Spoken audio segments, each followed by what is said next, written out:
from JA1, welcome to Pastor Joel Kerubin.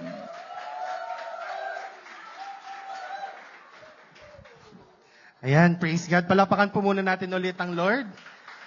Ayan, hindi po ako very special ha. Ako po ay, we are all the same. And I feel home. Ayan. Lagi ko pong sinasabi sa aking asawa, I always have a home here in Edmonton. Ayan, praise God. Ano po? Ayan, I love you po all with the love of the Lord. Ayan, sige po, hindi na po tayo magtatagal. Let's declare Luke for verse 18 to 19. The Spirit of the Lord is upon me because He has anointed me to preach the gospel to the poor.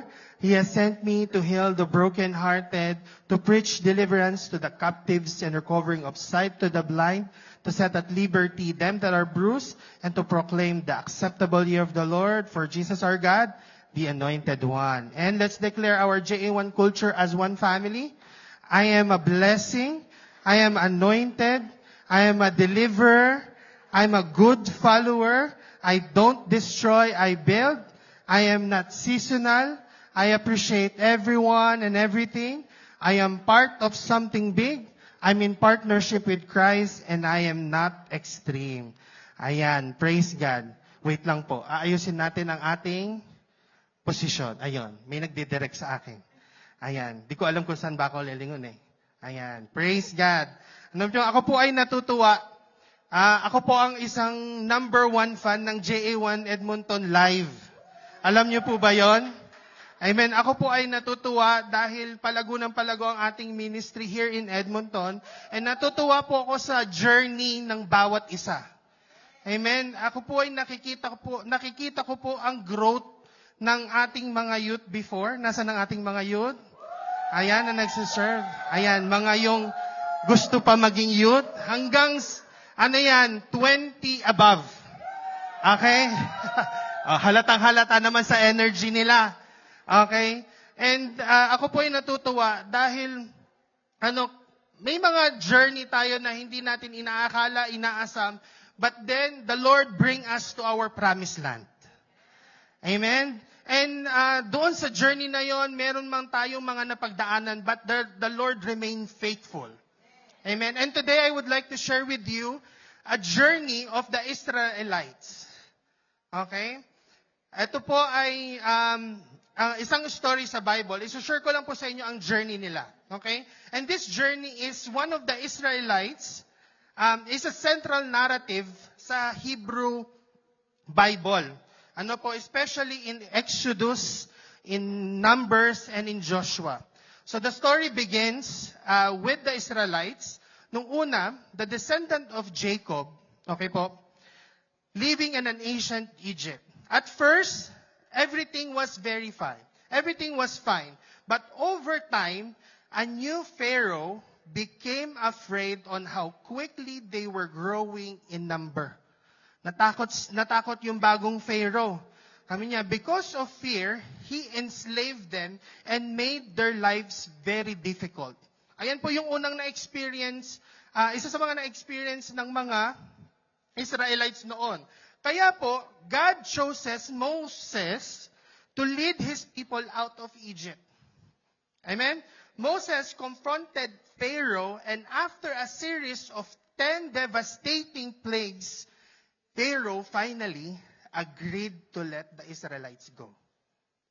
Okay? And as they were escaping, something incredible happened. Ito po yung they crossed the Red Sea. Sino pong nakakaalam yan? Amen? And so doon parted po sila so that they could walk through safely. And this whole event ay tinatawag po nating Exodus. Exodus meaning the way out. Okay? The way out. Okay? And after leaving the Egypt, the Israelites didn't go straight to their destination. Okay? Hindi sila dumating agad doon sa destination nila. Instead, they spent 40 years wandering in the Sinai Peninsula. Okay? Pwede po ba natin ipakita yung picture ng journey nila? Ayan. May picture po tayo dyan. So they spent 40 years, and during this time, they experienced a lot of struggle. Okay? Wala silang makain, nagko-complain. Ayan, they often complained about not having enough food and water. Minsan, wala nga lang merienda, nagre-reklamo na tayo. ano? Okay, sinong kumakain dito ng 5 times a day? Ayan. Hindi ako yun. Diet daw siya. Ayan. But God provide for them. Si Lord ay nag-provide sa kanila, even sending manna from heaven. Alam niyo po, ang manna ay noong time lang po ng mga Israelites nangyari. Hindi po yan nangyari ng any series or story in the Bible. Ibig sabihin, napaka-espesyal na blessing para sa kanila. Amen? But God provided for them, even sending manna. And one of the most important moments happened in Mount Sinai where Moses received the 10 Commandments. Okay yan. Malapit na po ako matapos. Doon sa introduction. Excited naman kayo agad, kakaumpisa pa lang eh. Okay?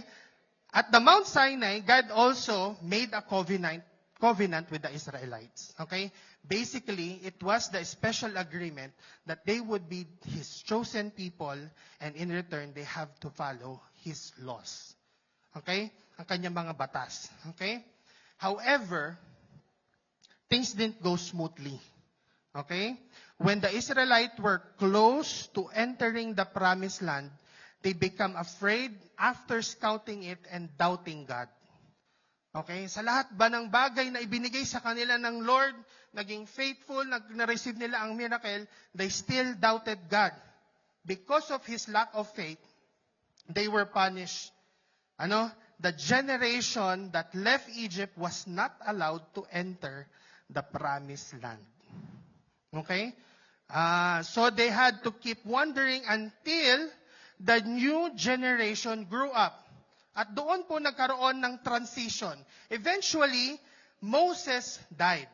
Okay? At tinurn over po ang leadership, ay pinas ang kanyang leadership to Joshua. He was one who finally led Israel in the promised land, and they crossed the Jordan River and came to the city of Jericho, which had a huge wall. Ang topic po natin today is when God breaks the wall. Amen. Palakpakan po natin ng Lord. Ayan. In Joshua 6 verse 1, ang sabi po dito, now the gates of Jericho were tightly shut because the people were afraid of the Israelites. No one was allowed to go out or in. The Israelites were placed right away into the impossible situation. Okay? Sabi niya, now the gates of Jericho were securely barred. Alam na natin agad na hindi to basta-basta laban. Amen? Hindi siya basta-basta laban. Sarado yung gates, it's fortified, halos imposibleng pasukin. In the Bible, there was no explanation on how or what is the measurement of the wall. Pero ginawa ko po ang assignment ko. Tinignan ko po sa Google. Okay? In a short explanation, ang haba at taas po ng wall ng Jericho is umaabot po ng 30 to 50 feet.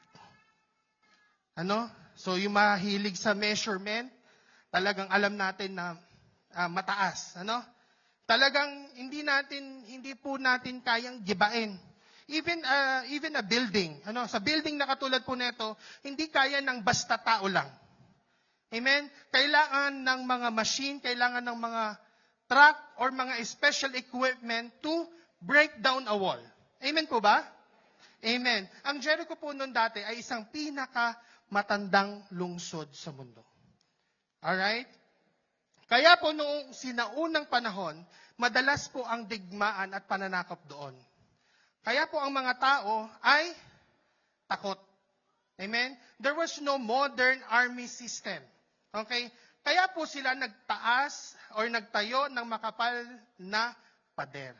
Okay? Makikita po natin sa Joshua 6:13, ang sinabi po ng Diyos, while they are in the impossible situation, mayroong unusual task ang Lord para sa kanila.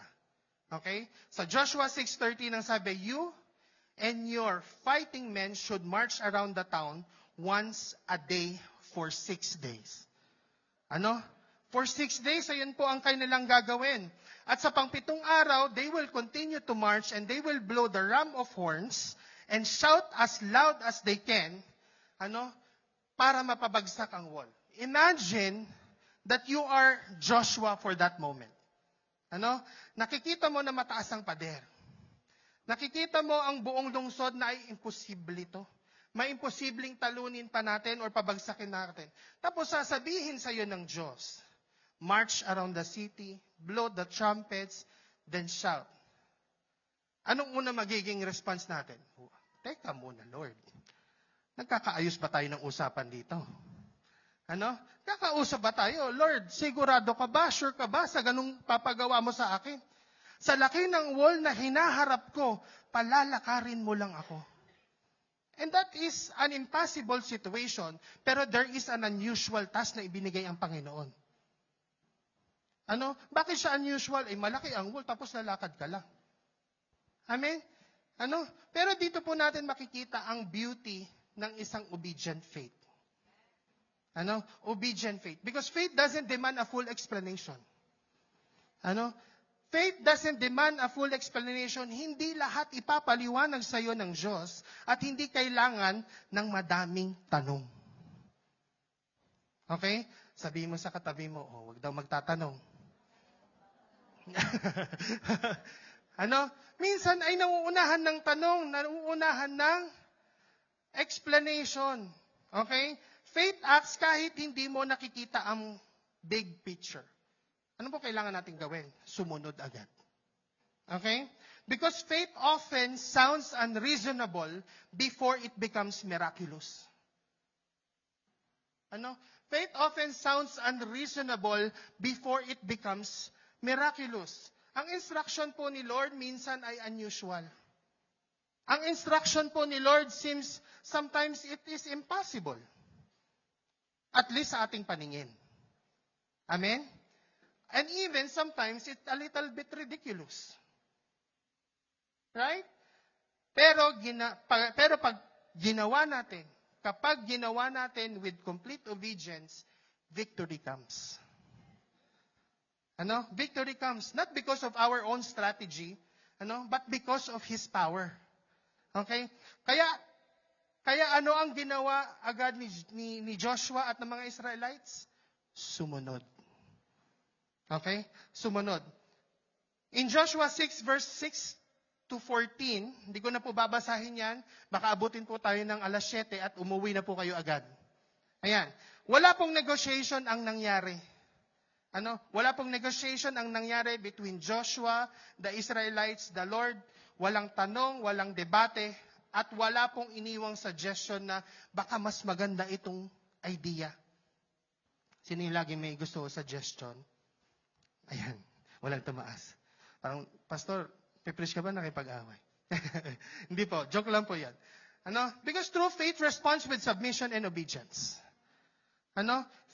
True faith responds with submission and obedience. Ano po ang nangyari pagdating sa Joshua 6 verse 15 to 20? Sa pang-7 araw, pagkatapos nilang lumakad, they blow the trumpets at sumigaw ng pinakamalakas at bumagsak ang wall. And in Hebrews 11 verse 30, sabi po dyan, by faith, the walls of Jericho fell down after they had been encircled for 7 days. Wow! Palakpakan po natin ng Lord. Alam niyo po, when God breaks the wall, meron pong ginawa si Lord muna. Bago nagkaroon ng breaking ng wall, nagkaroon muna ng breaking of pride and self-reliance. The generation that left Egypt did not enter the promised land. Alam niyo kung bakit? Due to the disobedience and lack of faith. Okay? Bago magkaroon ng breaking ng wall, binrake muna ni Lord ang generation with the cycle of disobedience, lack of faith, pride, and self-reliance. Inalis muna, hinintay ng Diyos na magkaroon ng new generation. Puputulin ng Diyos ang mga generation na hindi sumusunod sa Kanya.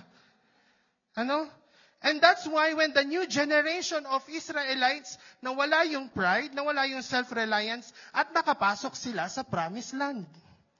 Church, if you want your family, if you want your life group, if you want yung mga inaalagan mo makapasok sa promised land,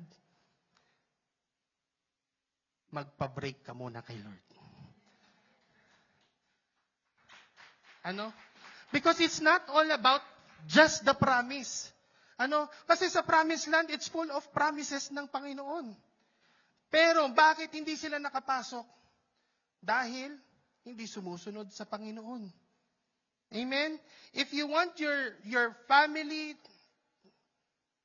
if you want to lead your family to the promised land, ang kailangan muna natin ay magpa-break muna sa Panginoon.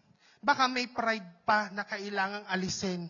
Baka may self-reliance pa na kailangan alisin. Honestly, meron tayong mga moment na we are all confidence eh.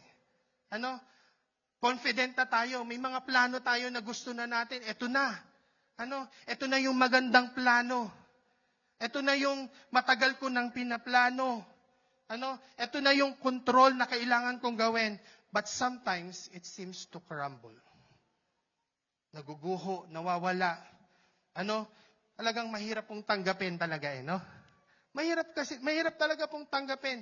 At minsan masakit talaga. But often, what we call breaking is actually God's breaking down walls of pride and resilience. Alam nyo, minsan ang pinakamalakas na nagagawa ng faith ay hindi yung pagsasalita. Sometimes you just have to be quiet. Sometimes you just have to be quiet. Yes, tama po, silent faith.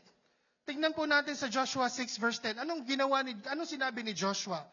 Sabi niya, do not shout, do not even talk.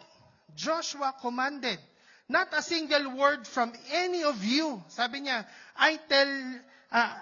not a single word from you, from any of you until I tell you to shout, then shout.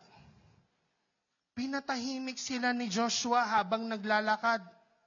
Bakit? Sa journey po kasi nila, inalis sila sa slavery, marami pong miracles na ipinaranas, pero nagrereklamo pa din. Okay? Sabihin mo doon sa katabi mo, hindi yan reclamites.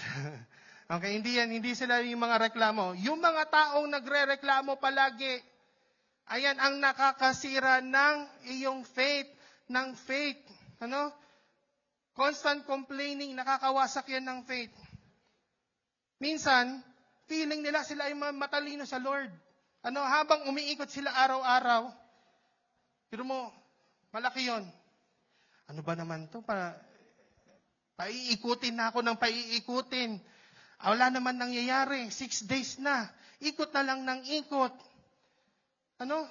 Nakakahiya na itong pinaggagawa ko, wala namang nangyayari.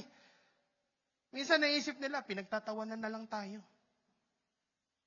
In real life, that also happens not just on the Jericho wall. Hindi natin kasi naiintindihan eh. We don't understand. Pero po anong ginawa nila? Pinatahimik sila ng Diyos. Pinatahimik sila ni Joshua. Kaya po tatandaan natin, the Bible declares in Ecclesiastes, may panahon para magsalita at may panahon para tumahimik. Amen? Faith keeps walking kahit wala kang nakikitang resulta. Magpapatuloy ka sa pagtitiwala sa Panginoon. Amen? Dahil sa dulo ng silent faith mo, nagbubukas ang mga milagro na hindi mo inaasahan. Amen? Praise God. The attitude of knowing what you already have, more than what God has promised you, is a sign of having pride and self-reliance. Tandaan po natin yan. Kapag lagi nating iniisip na kung anong meron tayo is mas mataas sa kung anong pinramis ng Lord, is a sign of pride and self-reliance. Because victory will always begin where faith meets obedience. Victory always begins where faith meets obedience. Pride is shadow. Hindi yan, it doesn't always look na it's an arrogance, but it also can look like an independence without God. It may also look like a confidence in our own strength. Hindi, kaya ko na yan. Pero hindi inaalay kay Lord. And trusting our own understanding above His. Alam niyo po kung sino yung mga naglakad. Sinasabi ko po lagi Israelites. Ang naglakad po doon, ang inassign ni Joshua ay mga army, priest, at army. Okay? Kapag sinabi mong army, biruin mo, army yon. At kapag sinabi mong army, automatic ang nasa isip mo ay sila ay lalaban. Amen? Pagpunta mo doon, lalaban ka. Pero anong pinagawa ng Diyos sa mga army? Pinaglakad. Pinagmarcha. Pinagmarcha sila. Meaning, hindi ko kailangan ng kakayanan mo. Sumunod ka sa utos ko. Amen? Sometimes we build the walls that say, I've got this. Kaya ko to. I don't need help. But those walls keeps God out of our lives. Amen? And yet, kapatid, because God loves you, God loves us, He will never let you trap behind those walls. God will never trap you on those walls. Bakit? Noong unang panahon pa lang, sinabi niya, promise ko ay promised land. Amen? Bakit tayo gustong turuan ng Diyos na mag-obey to the unusual task and an impossible situation? Para turuan tayong sumunod without the hesitation to the power of God in our lives. James 4 verse 6, God opposes the proud but show favor to the humble. Kapatid, tandaan mo ito. Our attitude, our character matters in the promised land. Our attitude, our character is important in the promised land. And before God breaks the wall, God breaks us first. Palakpakan po natin ang Lord. Amen? At kapag naranasan po natin, minsan na tayo nasa dead end, wala na. Kapag nakaharap mo nga naman face to face, ang wall parang dead end na. Dead end na. But when God breaks the wall, He is breaking barriers for us, for you. The obstacle may seem too high to climb, too strong to break, and too wide to go around. Kasi napakalaki. And this wall may be your fear, our doubts, the delay, the rejections, or the situation na we can completely feel na beyond our control. But when God steps in, no wall can stand. No wall can stand. Alam niyo po, sabi sa Jeremiah 32 verse 17, sabi niya, as sovereign Lord, you have made the heavens and the earth by your great power, outstretched arm. Nothing is too hard for you. God is not intimidated by what intimidates you. If you are intimidated sa takot, God does not intimidated to any fear. Kung ang nakaharap mo ay napakalaking wall, the Lord is not intimidated to the wall that is in front of you. Kayang pabagsakin ng Lord ang wall na nasa harapan mo because God is not intimidated by what intimidates you. May kaparaanan po ang Diyos na hindi mo man naiintindihan, hindi man natin naiintindihan, pero kayang solusyonan ng Diyos ang mga bagay na imposible sa buhay mo. Amen? If you are praying for papers, kapatid, I know it may seem so impossible right now, pero the Lord will break those walls. para sa'yo. Ano? Ipaparamdam sa'yo ng Diyos that this should not intimidate you because you have me as your Lord. Because that does not intimidates me. Amen? Wala pong imposible sa Panginoon. Genesis 18 verse 14. Anong sabi? Is anything too hard for the Lord? Wala pong mahirap sa Panginoon. Kaya niyang gawin. Isipin mo, may mga bagay ba sa buhay mo na hindi pa ginawa ng solusyon ng Diyos? Praise God, walang tumayo ang kamay. Alam niyo bakit? God is faithful in your life. Dahil ang Diyos, walang mahirap sa Kanya. Walang mahirap na hindi ginawa ng solusyon ng Diyos sa buhay mo. Because what it looks impossible in our eyes is already settled in His power. Settled na yan sa kapangyarihan ng Lord. Kung imposible man yan sa paningin mo, huwag kang mag-alala. Not through your power, but the power of the Lord will make it happen. He will break any barriers. He will break any walls para pagpalain ka ng Diyos. Hear this. Walang makapal na wall ang makakapaghiwalay at makakahadlang sa pangako ng Diyos para sa iyo. Dahil mas makapal ang kapangyarihan at pagmamahal ng Diyos sa iyo. Sabihin mo sa katabi mo, God loves you.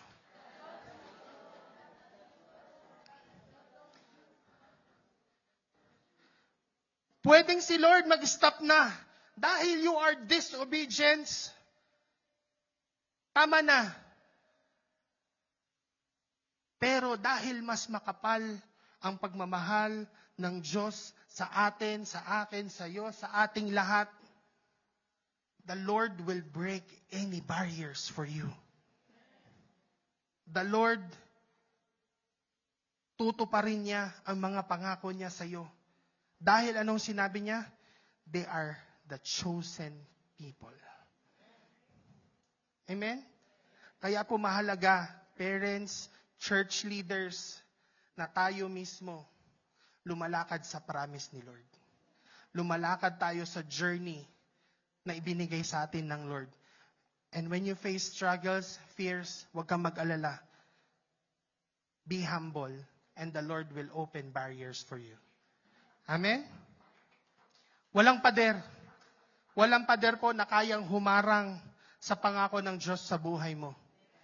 Amen?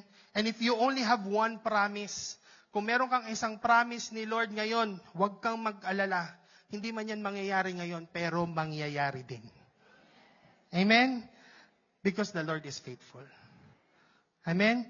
Kahit gaano katagal, kahit gaano po katagal itinayo, katibay sa paningin ng tao, kayang gibain ng Diyos sa isang sandali. Amen? Kung hindi pa nangyayari sa pang-anim na try, sa pang-7, may mangyayari din. Amen? Kaya po ang favorite number natin ay 7. Ayan. Baka tumaya sa loto, ha? Wag na, okay? Favorite number lang natin yon. Alright? Dahil ang kanyang pag-ibig po ay mas makapangyarihan sa kahit anong hadlang sa buhay mo. He may allow it. He may allow any situation in your life. May mapagdadaanan ka, pero the Lord will always find a way out for you. The Lord will always make things happen in your life because He is faithful now, today, and tomorrow. He never changes. Noon, ngayon, magpakailanman. Palakpakan mo ang Diyos. Because when God breaks the wall, nothing and no one can stand in your way. At yun, kapag na-open na po yun, when God breaks the wall, He is opening path for breakthrough. Sino excited sa kanyang breakthrough? Amen. there's a season in our life, meron pong season sa buhay natin, yung matagal na tayo naghihintay. 15 years, 20 years, kahapon po nakita na sa mga umaten po sa birthday at dedication ni Faithy, 12 years sinintay ng mag-asawa po. But the Lord is faithful. He opens a path for breakthrough. But even po in the silence, God is not absent.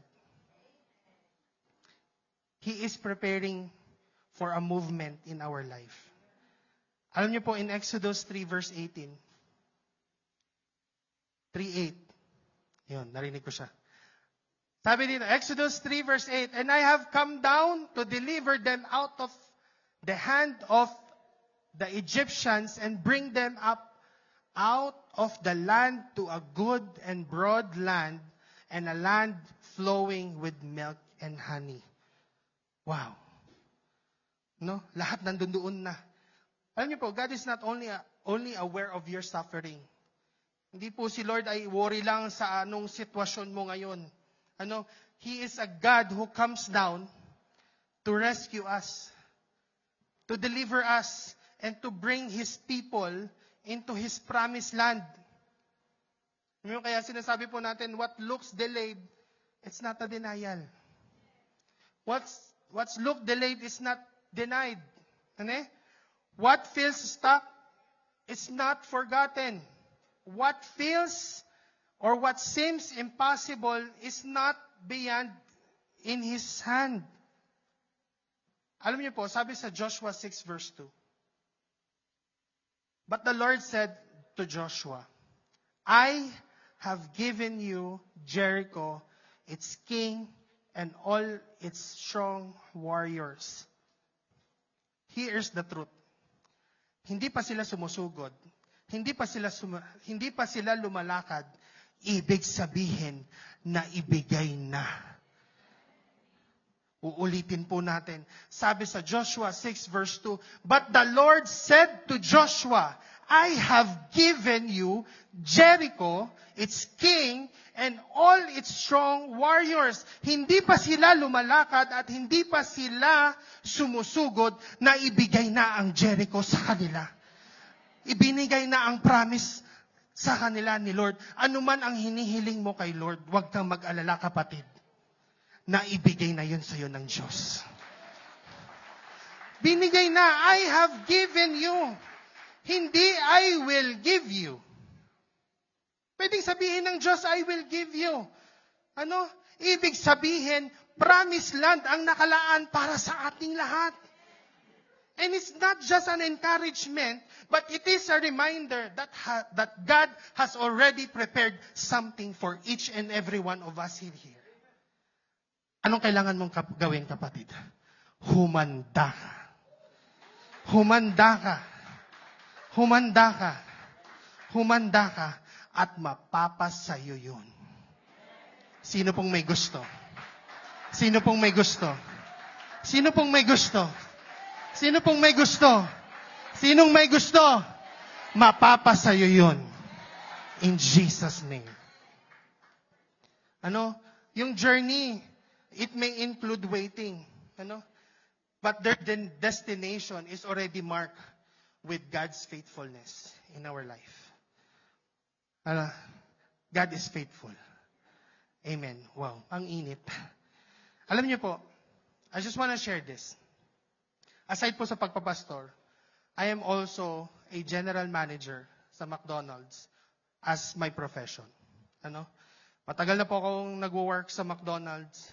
In my management skill, marami pong tinuro sa akin ng Panginoon. May mga nakasama po ako sa trabaho dito, and they know how prideful I am, na kaya ko. Because I believe in my own intelligence. I believe that I can do it. I know that I am smart. But God humbled me. In so many ways. Masakit para sa akin.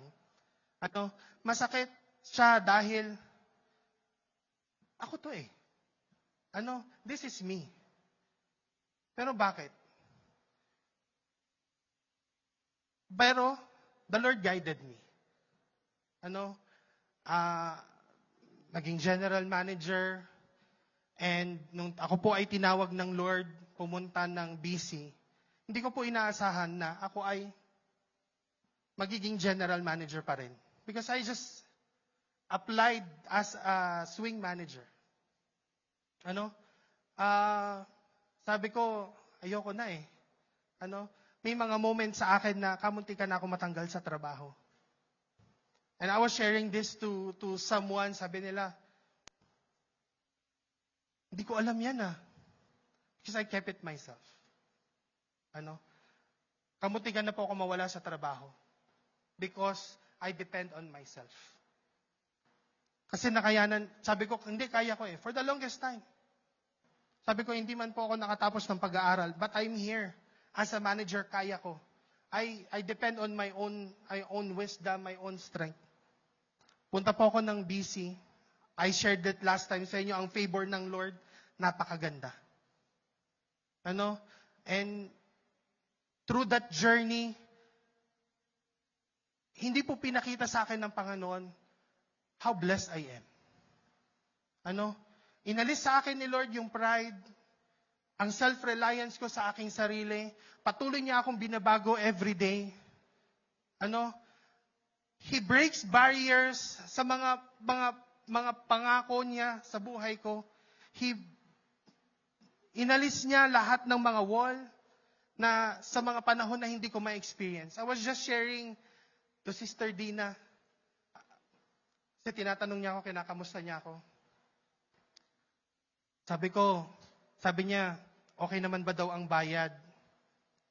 Sabi ko, ako po ay sinasahudan more than sa aking posisyon. And that's only for the glory of God. Sabi ko, hindi ko na-experience yon. Ano? Inopen ni Lord, binrake ni Lord ang mga wall na yon for me to experience that. At hindi lang po ako doon nakafocus. Alam niyo po ang sabi sa akin, okay ba yung sahod mo? Pag hindi okay sa'yo, sabihin mo sa akin. And this is all for the glory of the Lord, sino bang business person na tatanungin ka kung okay ang sahod mo? Amen?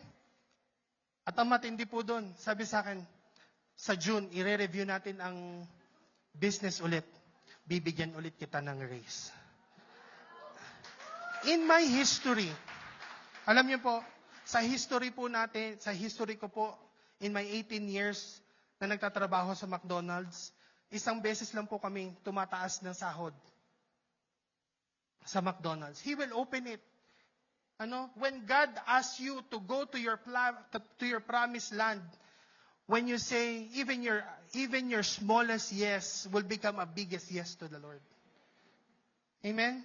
Because promised land eh. Sabi ng Diyos na ibigay ko na. And He will open the paths of breakthrough sa buhay mo. And for the longest time, and this is for the glory of the Lord, in my 18 years of serving, sa biyaya po ng Lord, I am one of the top 90 restaurant managers awarded as an outstanding restaurant manager of the year. And that is all for the glory of the Lord. Alam niyo, when God breaks the wall, during in our season of waiting, wag po tayong mawalan ng heart, ng puso sa paghihintay. Because God is forming a strength in you. The Lord is aligning all your circumstances. The Lord is opening doors that no one can shut. Kahit sabihin na sa'yo ng Lord, you don't deserve it. Kahit sabihin sa'yo ng ibang tao, hindi ka kakarapat dapat. But when God opens the door, no one can shut.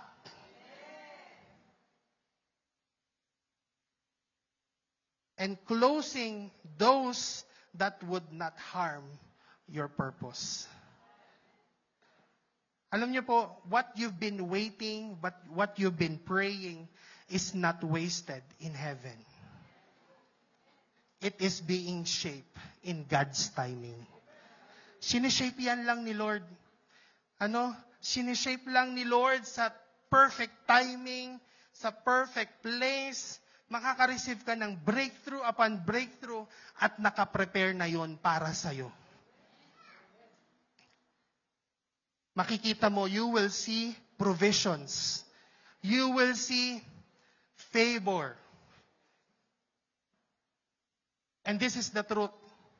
It's not always how you expect it, but exactly what you need. Uulitin ko, kapatid. It's not always kung anong ine-expect mo. Hindi lagi kung anong ine-expect mo, pero ibibigay sa'yo kung anong kailangan mo.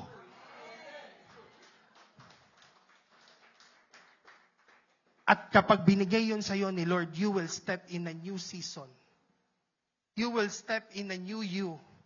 Not by chance, but the appointed time, the divine appointed ng Lord. So kapatid, hold on, stay faithful, and keep trusting the Lord.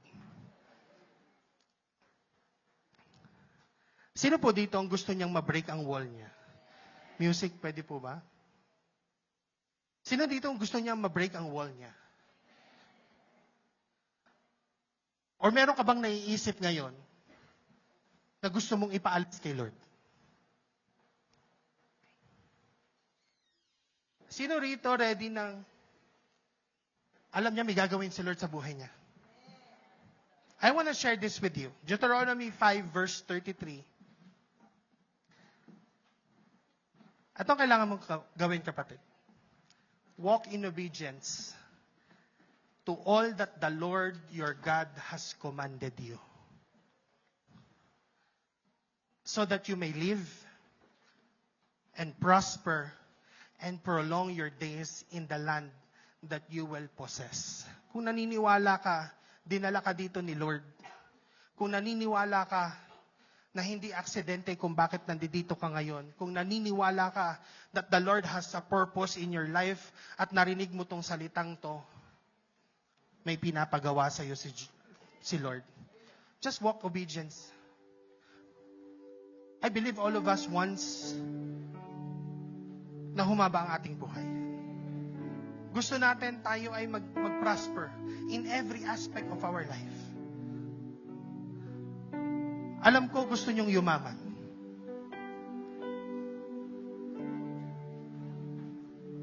Alam ko, this may be your promised land. Walk in obedience. Pwede po ba tayong tumayo?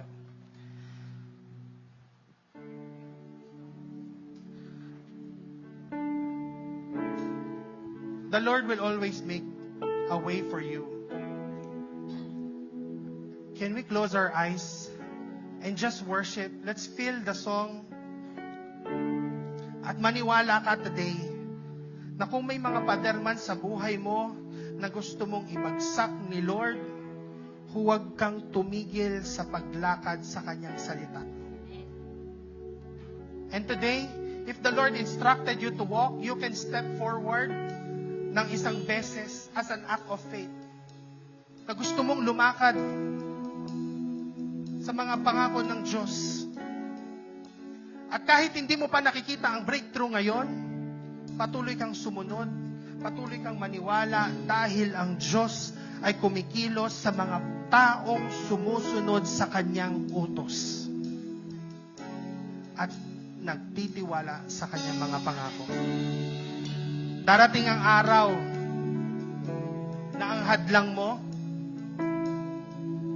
magiging patunay sa kanyang kapangyarihan sa buhay mo.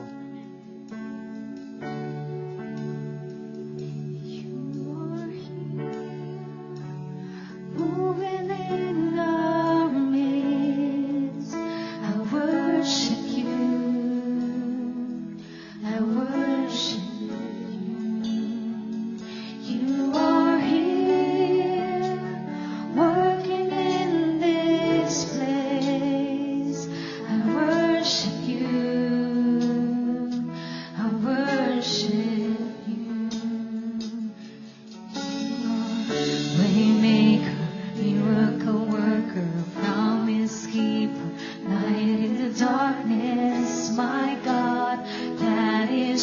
you are. Waymaker, miracle worker, promise keeper, light in the darkness, my God, that is who you are. Touching every heart, I worship you, I worship you. You are here, healing every heart. I worship you, I worship you. You are here, turning lives around. I worship you, I worship you. You are here, mending every heart. I worship you, I worship you. You are waymaker, miracle worker, promise keeper, light in the darkness, my God, that is who you are. Waymaker, miracle worker, promise keeper, light in the darkness, my God, that is who you are. Waymaker, miracle worker, promise keeper, light in the darkness, my God, that is who you are. Kapatid, si Lord kayang gumawa ng daan, kaya kang pagpalain, kaya niyang i-break ang wall for you. Today, choose to break that wall of pride and self-reliance. Can we humble ourselves to the Lord?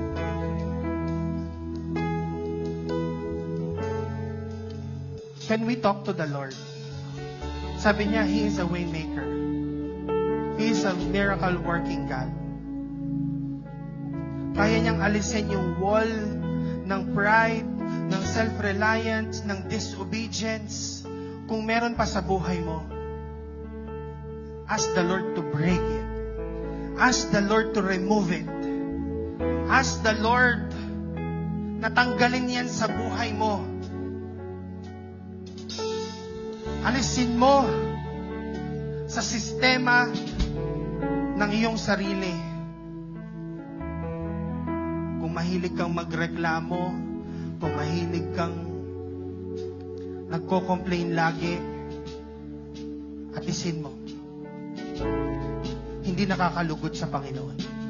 Hindi kagustuhan ng Panginoon. And kapatid, kapag yan ay nagawa mo,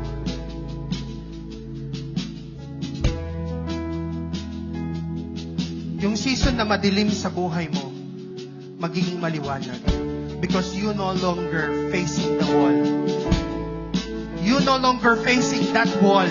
Because God has already broke or break that wall for you. Meaning, magiging maliwanag ang future mo. Magiging maliwanag ang iyong kakaharapin. Because there is no longer a barrier in front of you that's stopping you to go to the promised land. At si Lord mismo ang mag-aalis nun para sa'yo. And kapatid, if you are ready to step one step forward as an act of faith, be ready. Be ready. Be ready that He will open a pathway. He will open a path for your breakthrough, for your favor, for your blessing, for your provisions.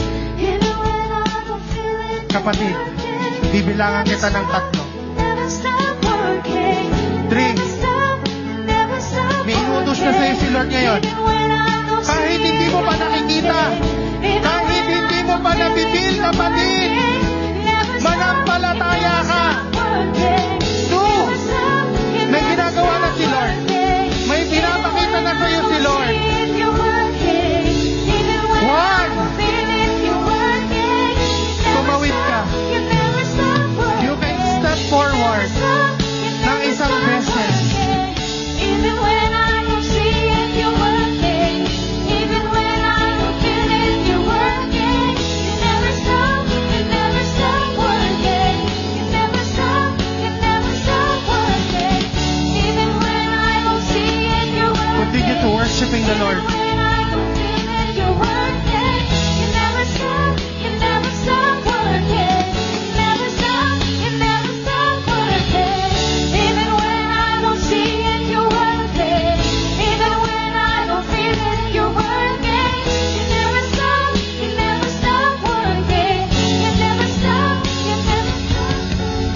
Pwede po ba natin itaas ang ating mga kamay?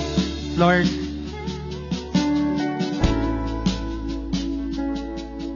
narinig mo ang mga panalangin namin sa'yo. Lord, you hear my heart. You see my heart. You heard our prayers. Lord, thank you sa iyong kapangyarihan.